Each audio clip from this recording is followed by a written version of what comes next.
오래전 한 10년 전으로 기억됩니다만 캐나다에서 만든 영화 한 편이 단편 영화 한 편이 있었습니다. 허블 CD 3D라고 하는 3D라고 하는 단편 영화인데 이 영화가 허블 망원경으로 본 우주의 모습을 담고 있는 영화입니다.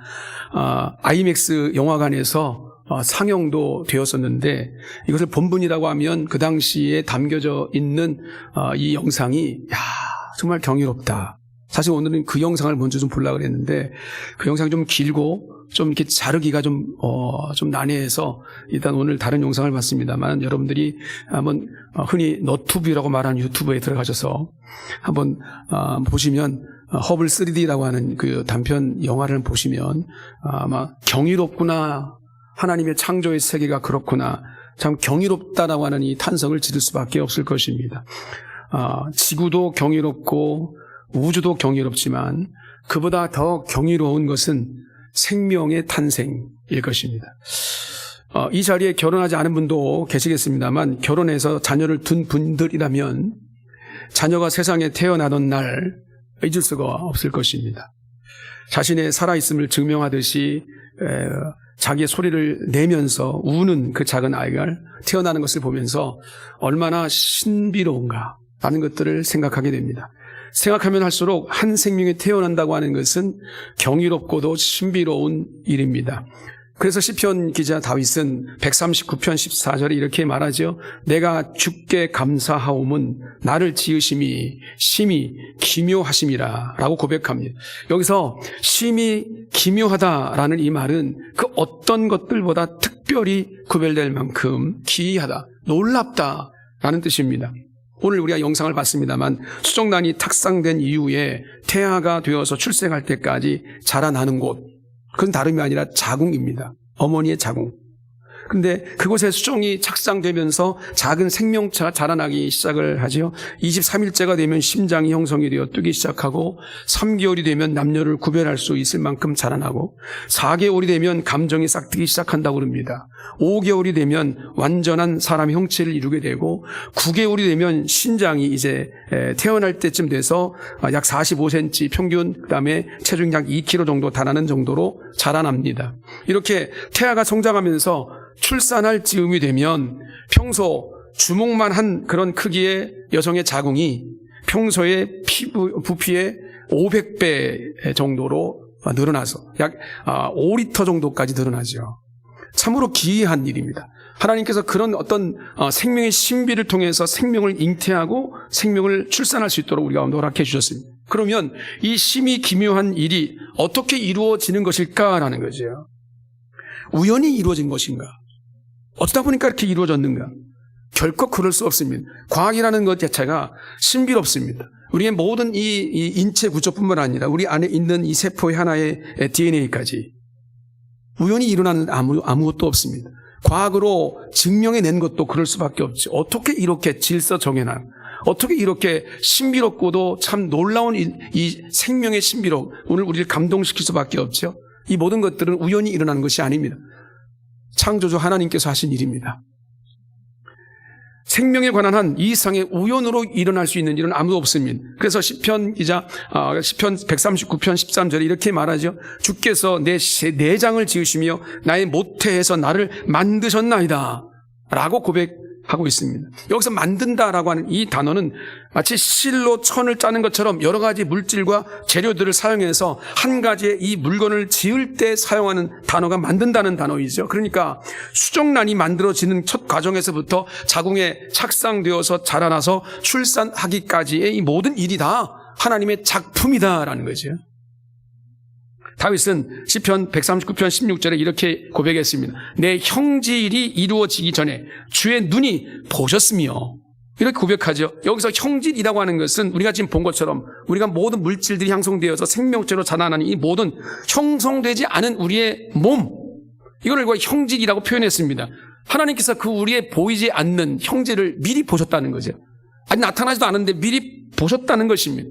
그렇게 우리를 예정하셨고 그렇게 오늘 우리를 창조해 주셨습니다. 그래서 좀 다른 얘기입니다만 낙태라고 하는 것은 수술을 하는 사람이나 수술을 하도록 만드는 사람이나 하나님께서 만드신 생명을 파괴한 일이기 때문에 이런 일을 우리 인간이 정말 회개해야 할 문제입니다.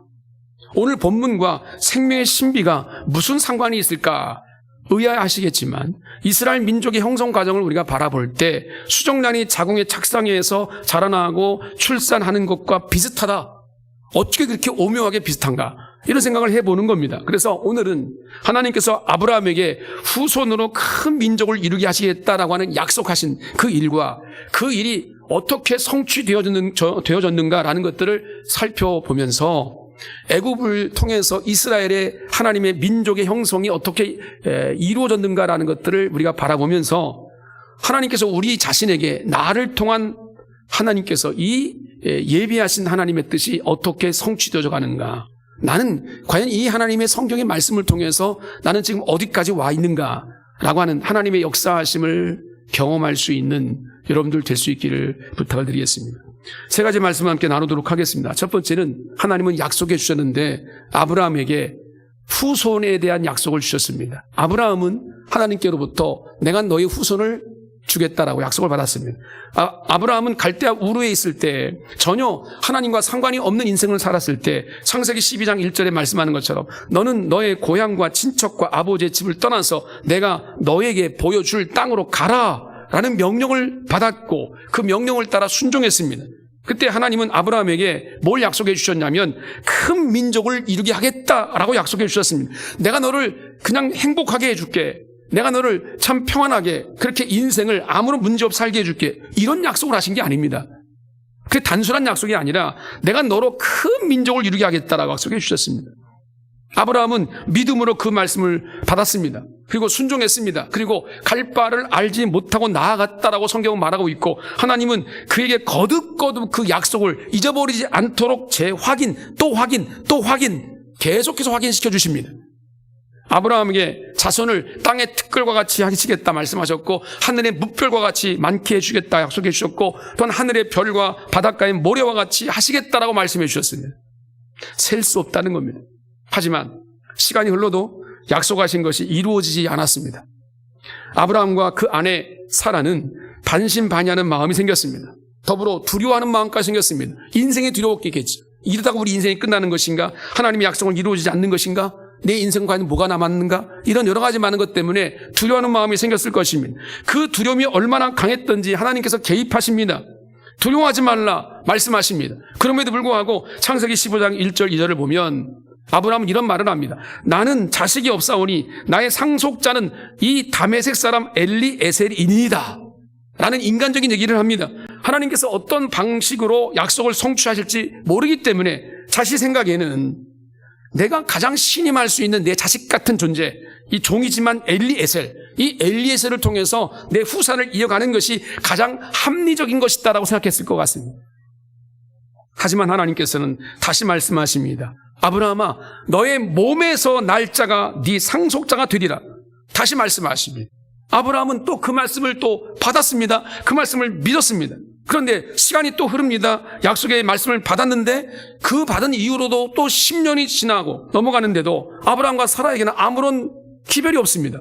자식이 없는 거예요. 또다시 흔들립니다. 안 되나 보다.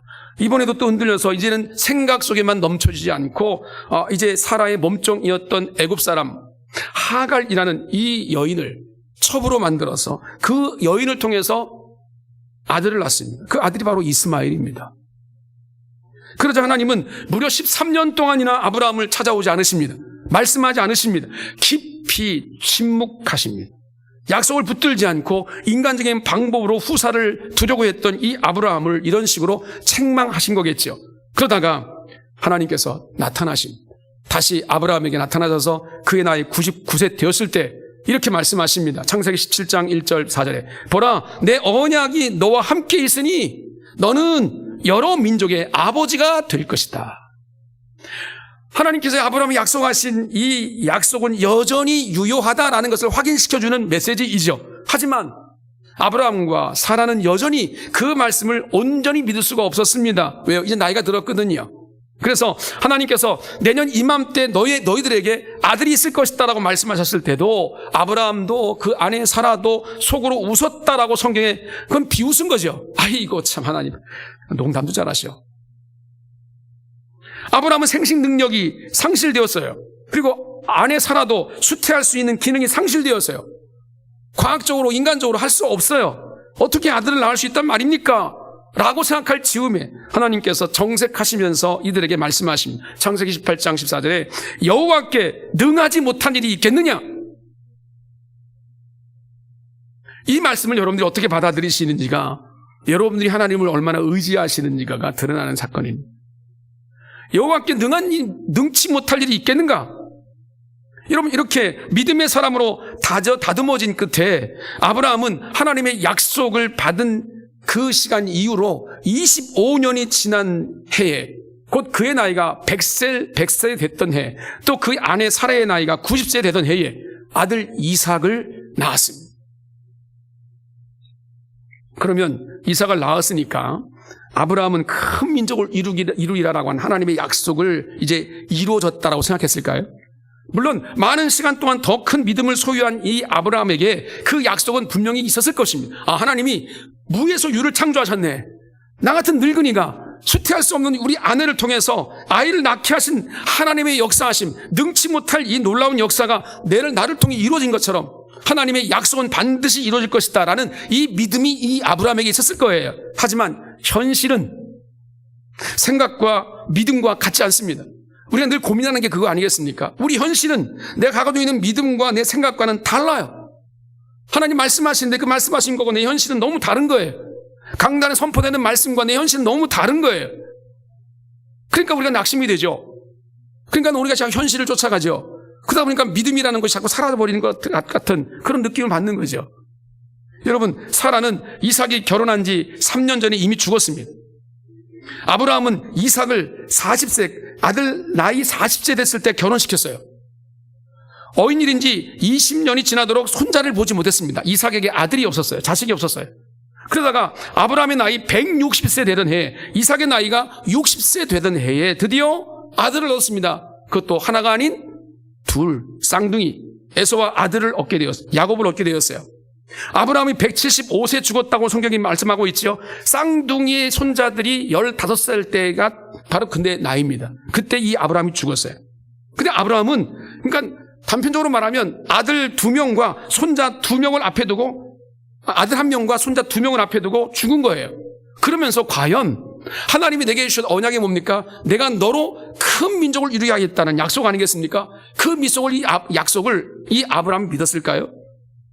하나님께 나를 통해 큰 민족을 이루게 하시겠다는 것을 반드시 이루어 주실 거야. 저 아들 이삭을 통해, 그리고 그 손자 에서와 야곱을 통해 이루어 주실 거야 라는 그 믿음이 과연 아브라함에 있었을까?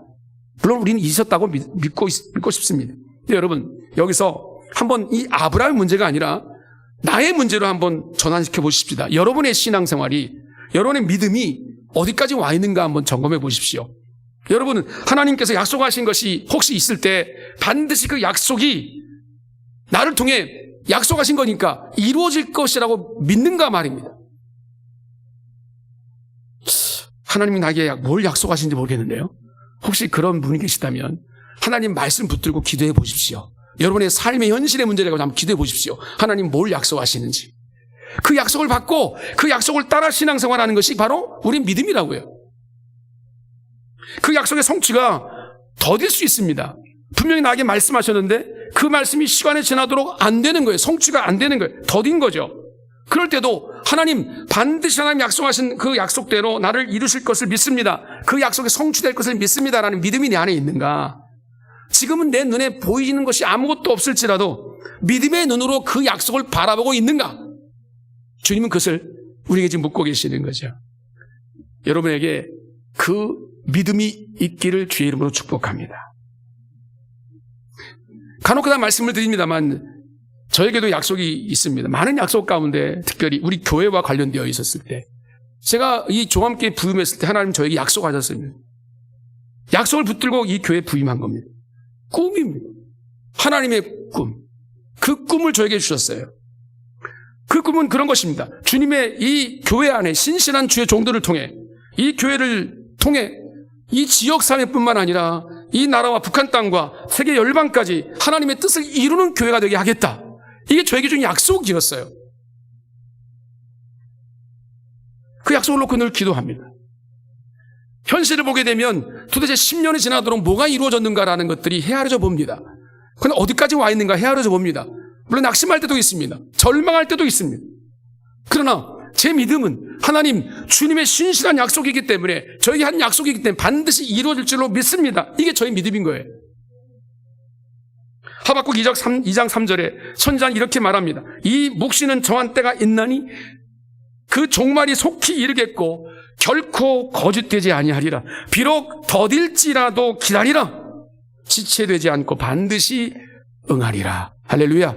주님의 약속입니다. 비록 하나님께서 약속하신 것이 더디 이루어지는 것처럼 여겨진다 할지라도 신실하신 하나님께서 약속하신 것은 반드시 성취된다.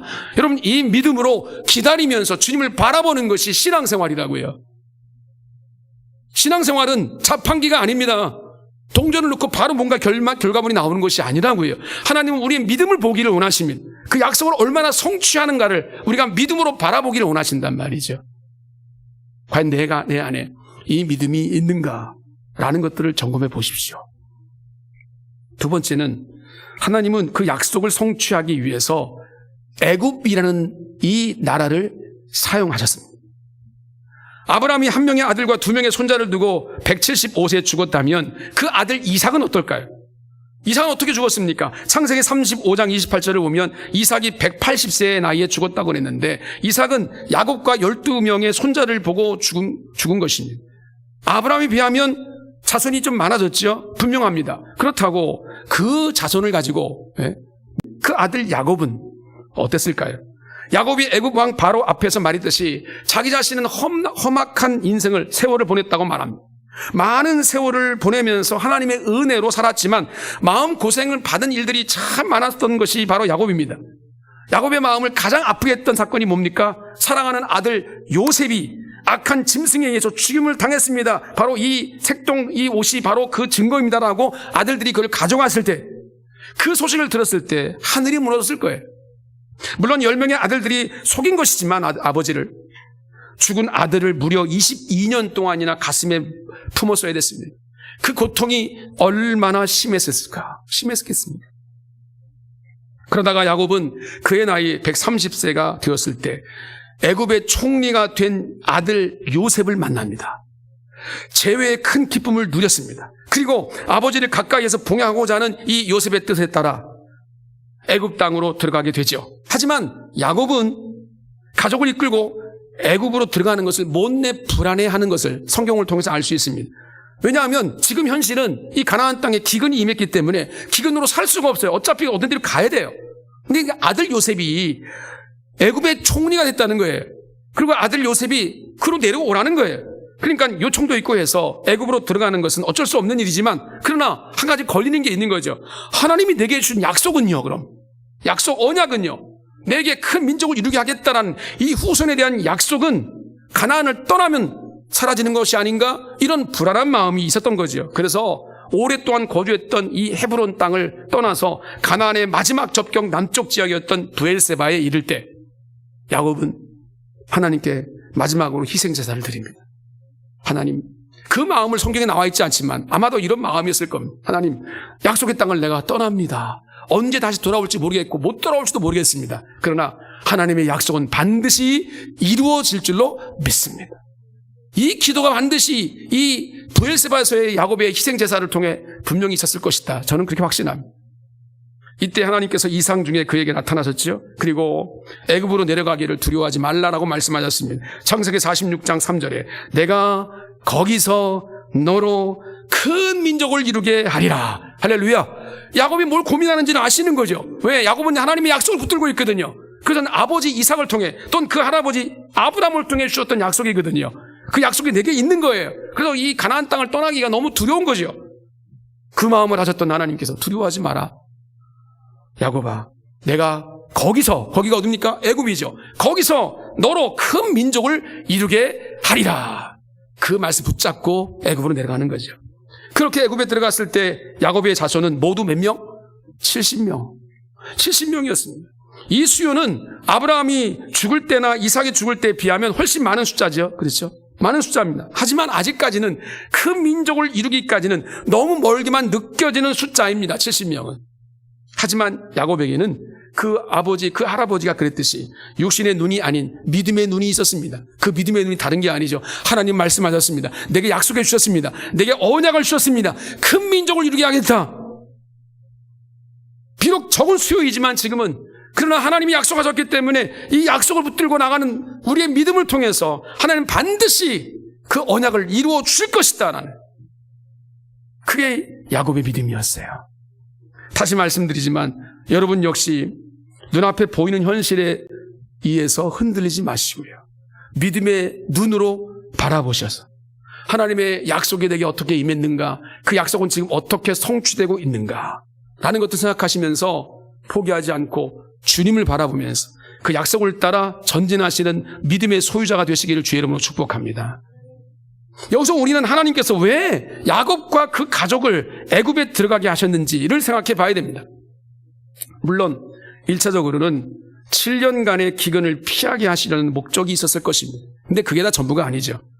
애굽이라는 나라는 나일강을 끼고 있었습니다. 형성된 그 나라가 워낙 넓은 영토, 비옥한 영토를 가졌을 뿐만 아니라 정치, 경제, 또 사회, 문화 모든 면에서 당시 세계 최고의 민족이었습니다.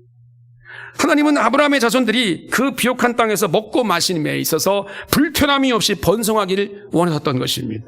애굽 왕조의 절대적인 신임을 얻었던 이 요셉, 그리고 세계 최고의 군사력으로 이스라엘 백성들을 보호하는 그런 안전한 환경, 이런 걸 통해서 하나님은 이 이스라엘 백성들을 애굽에서 보호하시는 겁니다. 그 결과 본문 27절에 말씀하는 것처럼 야곱과 가족들은 애굽의 동북쪽 국경 지역이었던 비옥한 땅 고센 땅을 거주했습니다. 거기서 생육하고 번성할 수 있었습니다. 물론 하나님의 은혜였죠. 그래서 히브리 이 여자들은 쉽게 임신했습니다. 출산도 아주 수월했습니다. 하나님을 잘 섬기는 산파들이 어려움 가운데도 출산을 잘 도왔습니다. 결국 애굽에 들어간 지 430년 만에 남자 장정만 60만. 그러니까 우리가 추산해 보면 산술적으로 전체 인구가 몇 명이냐 그러면 히브리 민족 이스라엘 사람들이 이 애굽에서 출애굽에 나올 때까지의 인구가 약 250만이라고 추산합니다. 250만. 그러니까 남자 장정만 따졌다면 70명에서부터 60만이 된 거예요. 아브라함이 약속받은 지 이게 몇 년 만인 줄 아십니까? 성경을 통해 보면 645년 만이에요. 645년 만에 약속받은 지 놀라운 하나님의 역사가 큰 민족으로 이루어진 것입니다. 물론 아브라함과 이삭과 야곱은 하나님의 신실하심 믿었기 때문에 믿음의 눈으로 그 모습들을 바라봤을 것입니다. 이미 영적으로 바라봤을 것입니다. 하나님은 이 민족을 번성케 하실 것이다. 큰 민족을 이루게 하실 것이다. 그러면 애굽과 애굽 왕조는 어떤 이유에서 이방인들인 이 히브리 민족을, 야곱의 가족들을 이렇게 환대했을까라는 생각을 해보게 되죠.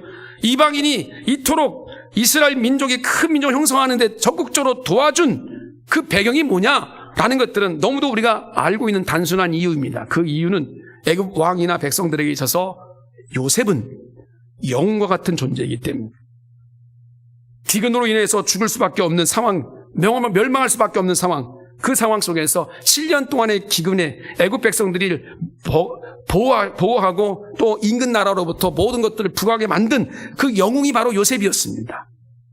그러니까 애굽 왕조 입장으로 바라볼 때는 요셉은 모든 땅을 왕에게 귀속시켜준 이 나라의 영웅 중에 영웅인 거예요.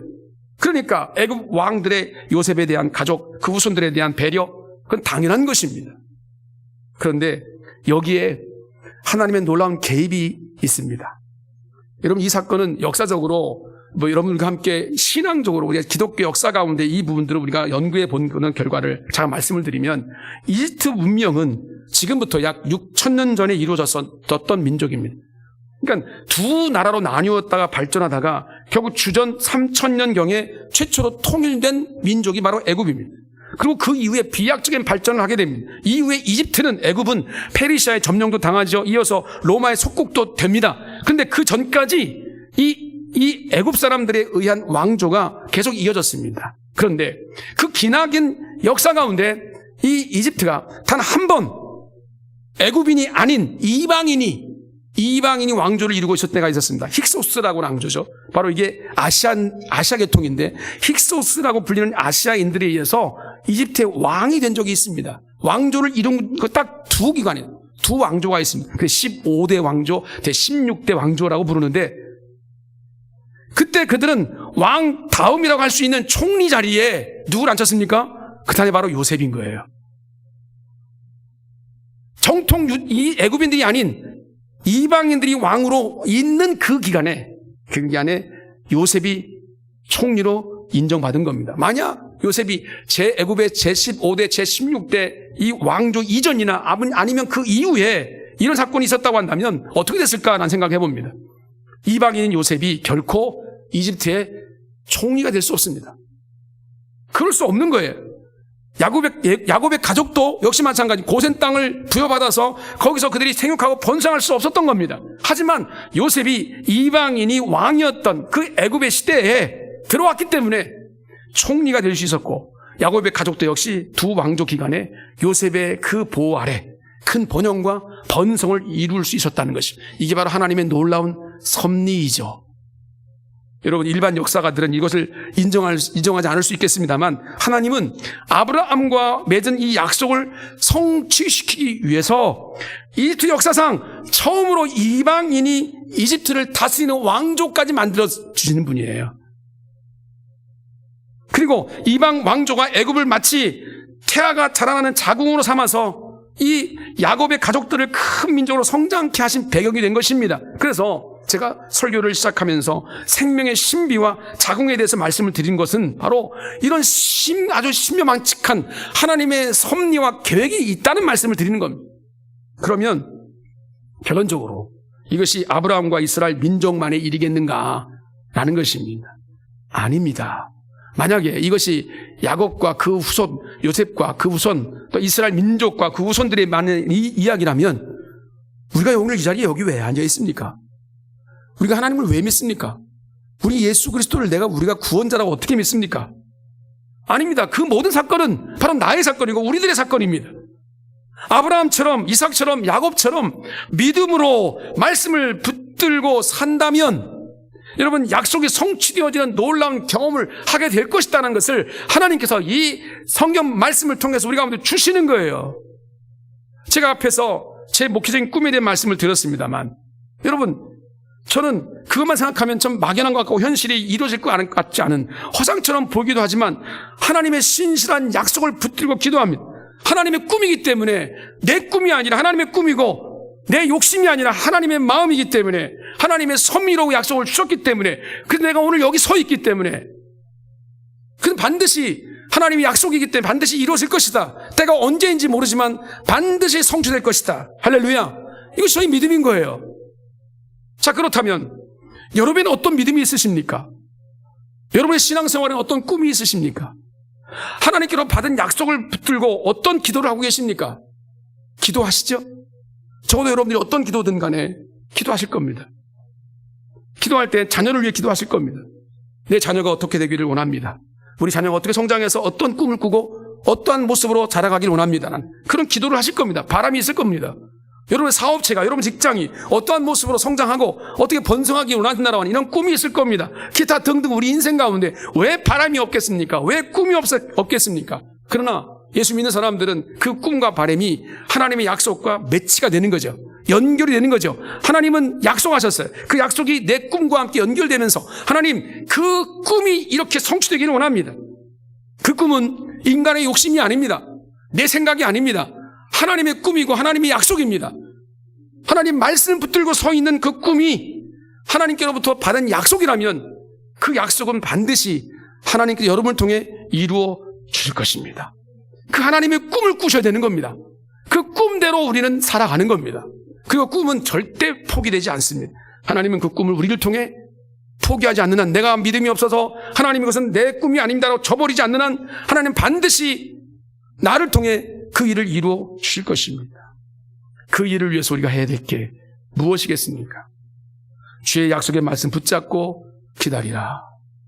이 메시지는 많이 듣지요. 기다리라. 기다리라. 뭘 기다리란 말입니까, 하나님? 약속이 더디고 너무 버겁습니다. 나이는 점점 들어가고 아브라함과 사라로 말하면 출산할 수 있는 능력이 이제 없어지는데 뭘 기다리란 말입니까? 다 시간 지나고 나서 버스 난 다음에 열차 떠난 다음에 손 들란 말입니까? 이런 생각 저런 생각 다 들지요. 그러나 여러분, 우리가 바라봐야 될 것은 성취하실 분은 하나님이시고 우리가 할 일은 하나님의 약속을 붙드는 거예요. 그 붙들고 주님을 바라보는 거예요. 어차피 주님께서 이루실 거예요. 주님이 어떠한 뜻으로 어떠한 것들을 이루어 가실지 우리는 모르지만, 그러나 우리가 해야 할 일은 하나님 오늘 하루를 살면서 주의 약속 안에 내가 서겠습니다. 그리고 인내하며 기다리겠습니다. 믿음으로 주님의 약속 안에 살겠습니다. 그러면 반드시 하나님께서 우리를 통해 그 일을 이루어 주실 줄로 믿습니다.